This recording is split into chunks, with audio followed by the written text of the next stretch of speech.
컴퓨터상에서 어떤 것을 삭제하면 영원히 사라져버립니다.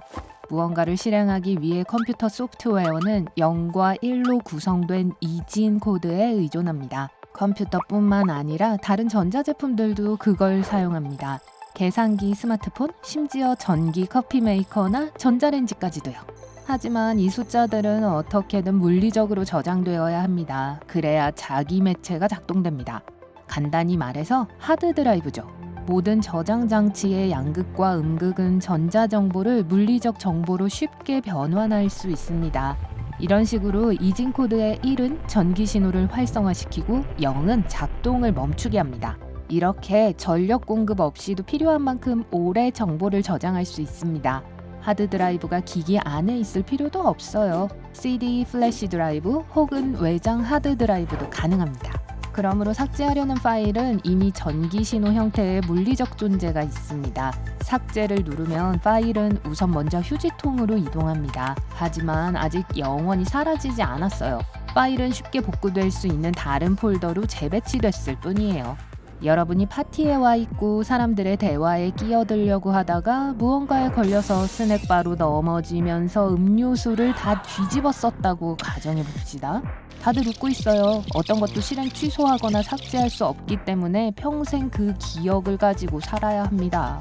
컴퓨터의 경우 휴지통을 열고 삭제할 내용을 비우면 완전히 사라집니다. 컴퓨터는 하드드라이브에 있는 파일에 대한 근거를 제거합니다. 일단 제거되면 컴퓨터는 파일이 실제로 차지했었던 공간을 더 이상 감지할 수 없습니다.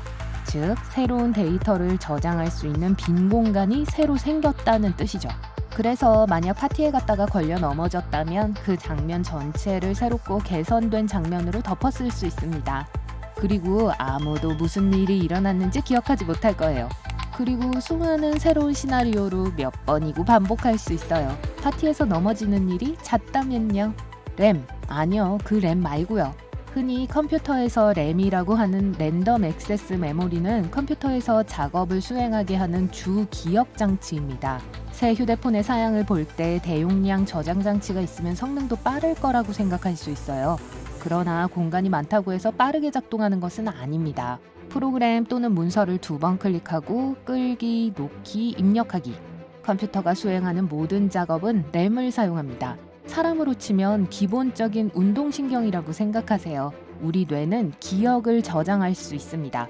여러분이 모든 사람들 앞에서 넘어졌던 때를 기억하는 것처럼요. 램은 우리가 위에서 무언가가 떨어질 때 본능적으로 머리를 가리는 것과 같습니다.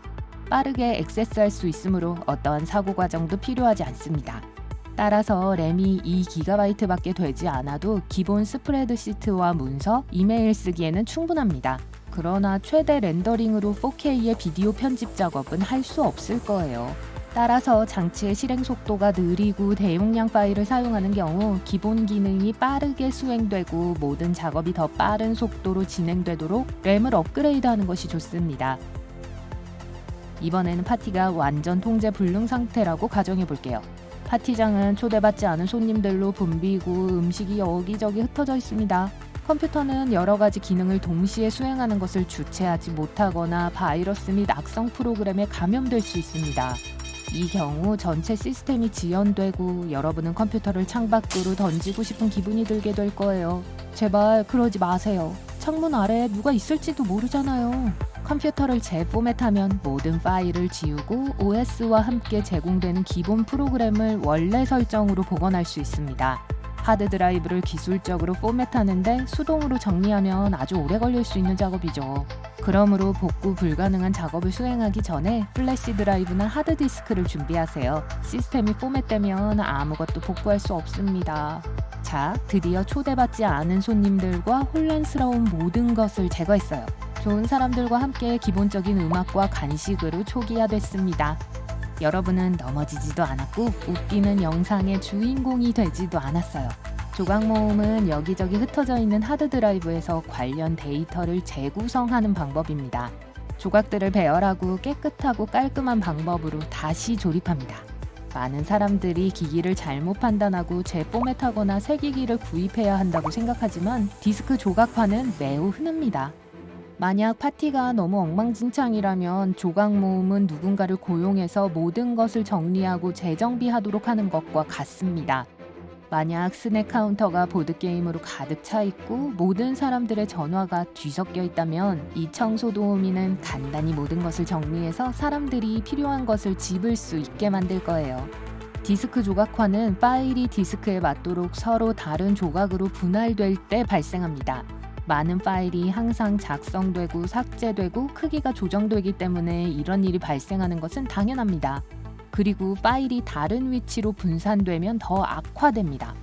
많은 사람들이 OS의 업데이트가 필요하거나 어떤 바이러스에 감염되었다고 생각합니다.